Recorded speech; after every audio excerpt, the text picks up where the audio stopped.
कितनी ताकत रखता है आपका एक वोट, कितनी कदरो अहमियत है आपके एक वोट की। तो चलिए देखते हैं आज के इस वीडियो में।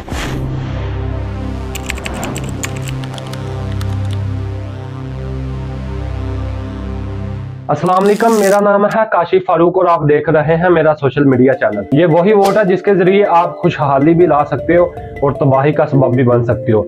Your vote is not for only your self, your vote is for the future of the country and it's people. कुछ लोगों के मुताबिक लोगों का पढ़ा लिखा होना भी इस चीज पर असरअंदाज होता है, मतलब कि इस चीज पर असर करता है कि उनको अपने वोट की कदर कीमत अहमियत का पता ही नहीं होता।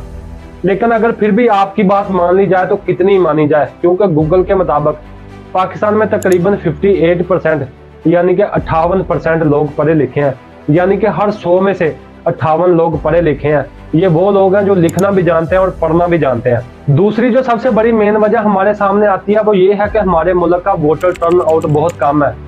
वोटर टर्न आउट को अगर सिंपल और सादा अल्फाज में आपको बताने की कोशिश करूं तो वो लोग जिनका वोट बना हुआ है वो इलेक्शंस के बारे में जानते ही नहीं है, इसके तरीकाकार के बारे में ही नहीं जानते हैं, इसकी अहमियत के बारे में ही नहीं जानते हैं। इंटरनेशनल आइडिया इन स्वीडन एक ऐसा अदारा जो स्वीडन में वाक़या है। इस अदारे का काम है तमाम जमहूरी मुल्कों में होने वाले इलेक्शंस को परखना, देखना, उनकी शफाफियत को चेक करना या उनमें होने वाली 2 नंबरी को चेक करना।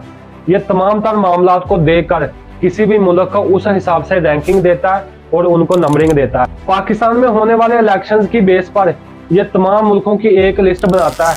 टोटल 173 यानी कि 173 मुल्कों में से ये पाकिस्तान को 136वें मतलब कि 136वें नंबर पर रखता है। मतलब कि 80% दूसरे ऐसे ममालिक हैं जो पाकिस्तान से अच्छा वोटर टर्न आउट रखते हैं, यानी कि हम दुनिया के मुकाबले में बहुत ज्यादा पीछे हैं। इसके अलावा ये अदारा तमाम मुल्कों को एक नंबरिंग देता है, यानी कि वोटर टर्न आउट नंबरिंग। उसमें पाकिस्तान को जिस नंबर पर रखा जाता है वो होता है 53 मतलब के 53।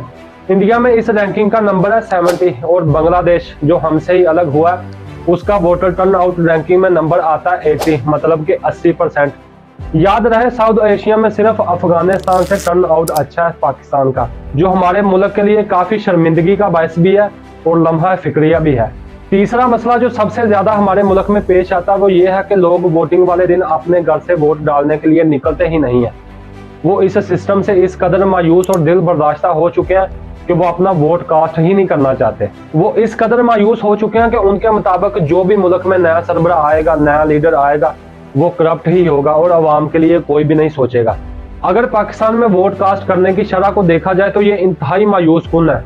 गुल्फ सर्वे की रिपोर्ट के मुताबिक पाकिस्तान में तकरीबन 53% लोग एवरेज में वोट कास्ट करने के लिए निकलते हैं, जिनमें 40% औरतें हैं, यानी कि 100 में से सिर्फ 40 औरतें हैं जो वोट कास्ट करने के लिए निकलती हैं। और यूथ के लिए इंतहाई मायूस कुन बात है, यानी कि नौजवानों के लिए इनकी शरह सबसे कम है, यानी कि 31.5, यानी कि हर 100 में से सिर्फ 31 नौजवान ही वोट कास्ट करने के लिए जाते हैं। बाकी लोग अपने घरों से वोट कास्ट करने के लिए निकलते ही नहीं है। इन लोगों को इस चीज को समझना चाहिए कि वोट कास्ट करना ना सिर्फ आपका जमहूरी हक है बल्कि ये अच्छे नुमाइंदों और अच्छे लीडर के हक पर डाका भी है। किसी भी मुल्क का फ्यूचर मतलब के मुस्तकबिल उस मुल्क के वोटर्स के हाथों में होता है। याद रहे अगर आप वोट कास्ट करने के लिए नहीं जाते हैं तो वोटों की तादाद बहुत कम रह जाती है, जिसका फायदा उनको ये होता है कि वो यहाँ पर धांधली कर जाते हैं, 2 नंबरी कर जाते हैं, जिसकी वजह से गंदे करप्ट लोगों को हमारे ऊपर मुसल्लत किया जाता है। इसी के मुतालिक जॉर्ज जीन नीथन ने लिखा है कि bad officials are the one elected by good people who do not vote. मतलब कि गंदे लोगों को हमारे ऊपर मुसल्लत उन अच्छे लोगों की वजह से किया जाता है जो लोग वोट नहीं देते हैं।